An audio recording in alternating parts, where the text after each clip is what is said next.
नमस्कार दोस्तों, आज के हमारे इस वीडियो में हम आपके लिए करवा चौथ व्रत की पौराणिक कहानी लेकर आए हैं। एक समय की बात है, एक साहूकार के 7 बेटे और एक बेटी थी। कार्तिक मास के कृष्ण पक्ष की चतुर्थी तिथि को साहूकारनी ने अपनी बहुओं और बेटी के साथ करवा चौथ का व्रत रखा।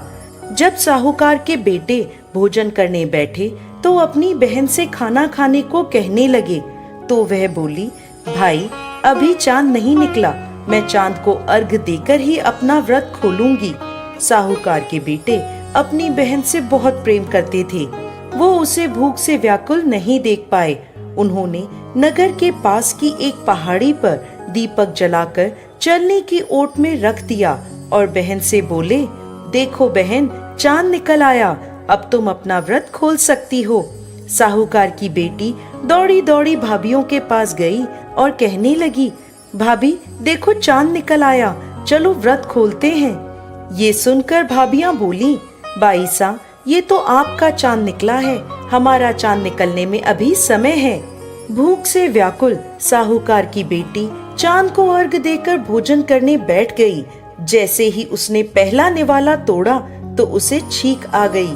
दूसरा निवाला खाने लगी तो उसमें बाल निकल आया और तीसरा निवाला तोड़ते ही उसके ससुराल से बुलावा आ गया। पति बीमार है, जैसी भी हालत में है तुरंत ससुराल पहुँचे। माँ बेटी को विदा करने के लिए जब बक्से में से कपड़े निकालती है तो बार बार काले और सफेद रंग के कपड़े निकलते हैं।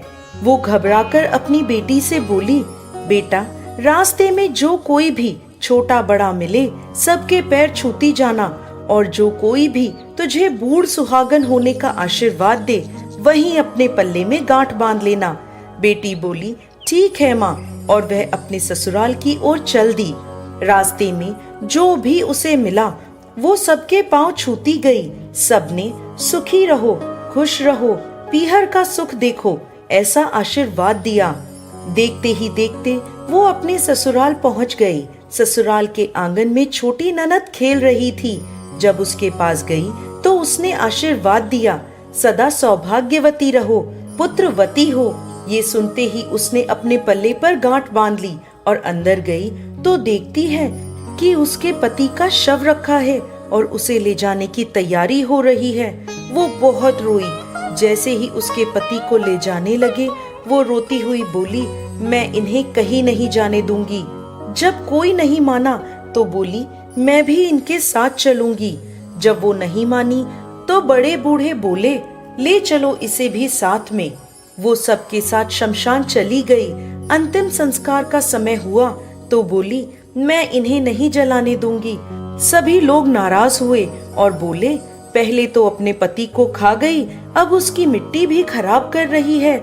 लेकिन उसने किसी की नहीं सुनी और अपने पति को लेकर बैठ गई। परिवार के बड़ों ने निर्णय लिया कि इसे यहीं रहने दो, एक झोपड़ी डलवा दो। वो उस झोपड़ी में अपने पति को लेकर रहने लगी। पति की साफ सफाई करती और उसके पास बैठी रहती। दिन में 2 बार उसकी छोटी ननद खाना देने आती। वो हर चौथ का व्रत करती, चांद को अर्घ देती और जब चौथ माता आती तो कहती, करवो ले भाइयों की प्यारी करवो ले, घड़ी बुखारी करवो ले।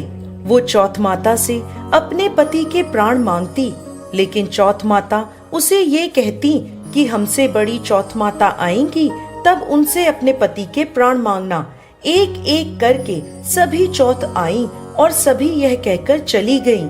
अश्विन की चौथ माता बोली, तुमसे कार्तिक की बड़ी चौथ माता नाराज है, तेरा सुहाग वही लौटाएंगी, तू उनके पैर मत छोड़ना और 16 श्रृंगार का सारा सामान तैयार कर लेना। जब कार्तिक की बड़ी चौथ करवा चौथ आई तो उसने अपनी छोटी ननद से 16 श्रृंगार का सामान मंगवाया, करवे भी मंगवाए। जब सास को यह पता चला तो वो बोली, पागल हो गई है, जो मांगती है दे आओ। साहूकार की बेटी ने करवा चौथ का व्रत रखा, जोत करी। जैसे ही चौथ माता प्रकट हुई तो बोली, करवो ले भाइयों की प्यारी करवो ले, घड़ी भुकारी करवो ले, दिन में चांद उगाने वाली करवो ले। उसने उनके पैर पकड़ लिए और बोली, माता मेरा सुहाग वापस करो। चौथ माता बोली, तू तो बहुत भूखी है, 7 भाइयों की प्यारी बहन है, सुहाग का तेरे लिए क्या काम। वो बोली, माता मैं आपके पैर तब तक नहीं छोड़ूंगी जब तक आप मेरा सुहाग वापस नहीं करती। चौथ माता ने एक एक करके उससे सुहाग का सारा सामान मांगा और उसने 16 श्रृंगार का सारा सामान चौथ माता को दे दिया। चौथ माता ने आंखों से काजल निकाला, नाखूनों से मेहंदी निकाली, मांग से सिंदूर निकाला और उसे करवे में घोलकर छोटी उंगली से उसके पति को छींटा दिया। छींटा देते ही उसका पति जीवित हो गया और चौथ माता जाते जाते उसकी झोपड़ी पर लात मार गई, जिससे उसकी झोपड़ी महल बन गई। उसका पति जीवित हो गया। जब छोटी ननद खाना लेकर आई तो देखा भाभी की झोपड़ी की जगह एक महल खड़ा है। ननद को देखते ही वो दौड़ी दौड़ी उसके पास आई और बोली, बाईसा देखो आपका भाई वापस आ गया, जाओ सासू जी से कह दो गाजे बाजे से हमें लेने आए। छोटी ननद दौड़ी दौड़ी माँ के पास गई और बोली, माँ भाई जिंदा हो गया। माँ बोली, भाभी के साथ साथ तेरा भी दिमाग खराब हो गया है। वो बोली, नहीं माँ मैंने देखा है, सच में भाई जिंदा हो गया है। सभी घर वाले गाजे बाजे के साथ अपने बेटे को लेने पहुँचे। बेटे को जिंदा देखकर सास बहू के पैर छूने लगी और बहू सास के पैर छूने लगी। बहू बोली, माताजी देखो आपका बेटा वापस आ गया।